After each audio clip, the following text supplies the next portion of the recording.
What follows is my understanding, which is therefore certain to be incomplete. You may have other ideas and more experience, so by all means give your advice in the comments below.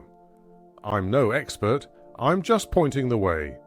Whether you tread the path, and what happens to you upon it will depend on you, your attitude, your application to the task, and your fate. First, some definitions. Ley lines, or lays, are alignments of sites and markers.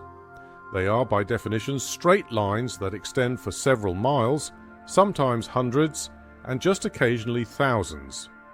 Earth energy meridians are the curving lines that are prevalent in and around sacred sites, and sometimes follow the path of a ley line, weaving around the path of the alignment. Sometimes people use the two terms interchangeably, and this can confuse the newcomer to the subject. How to find potential ley lines in your local area. You may have been led to this video in order that you become the person who plots the lays in your local area and thereby creates the first map of lays in that area. If the cap fits, wear it. But how does one start? Here are some suggestions. Find some flat, unrolled small-scale maps of your local area, e.g. 1 in 10,000 or 1 in 25,000.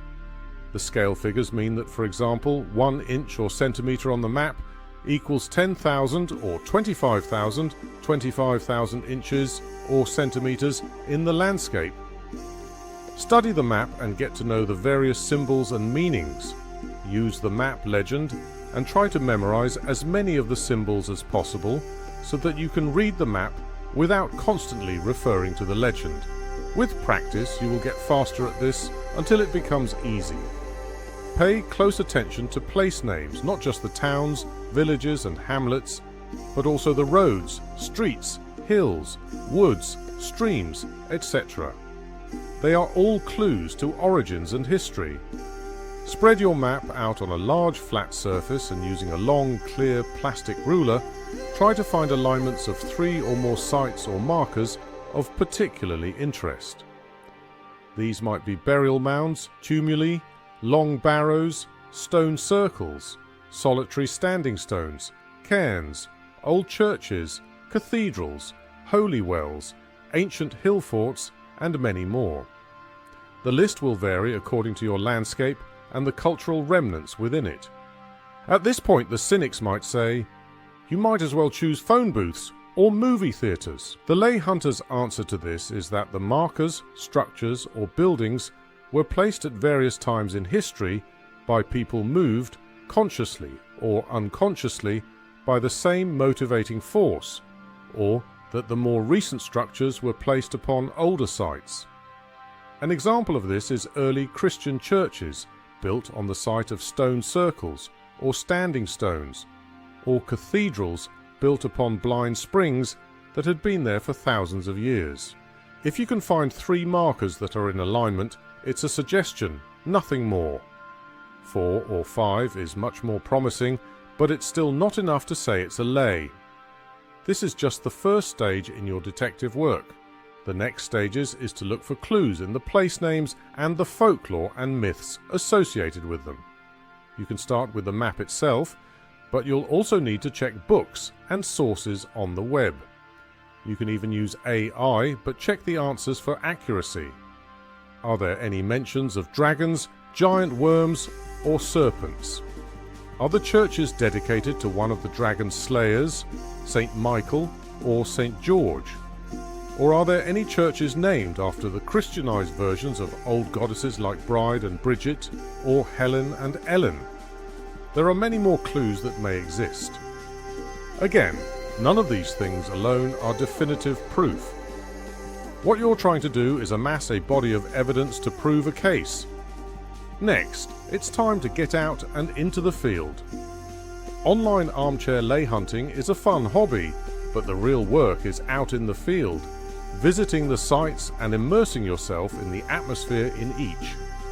Who knows, a visit may trigger an experience or response in you that could only occur with a visit to the site.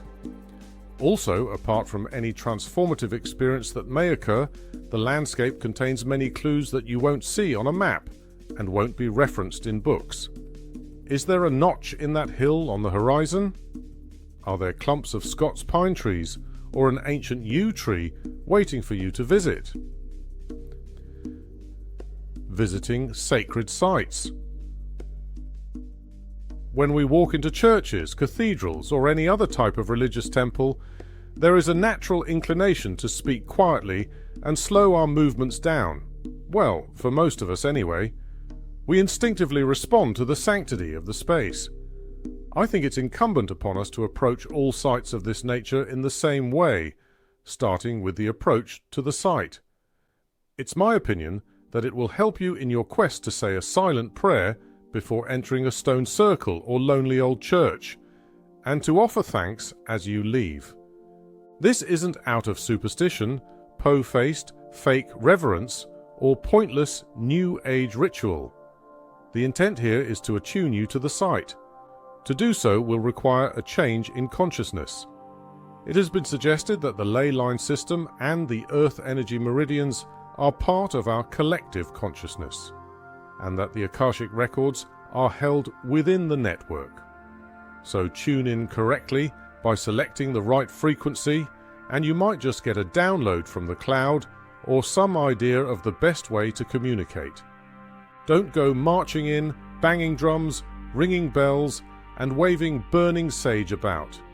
You're not here to cleanse the space. Let the site tell you what's appropriate and what is not. It may be that all you need to do is be still, centered, and receptive.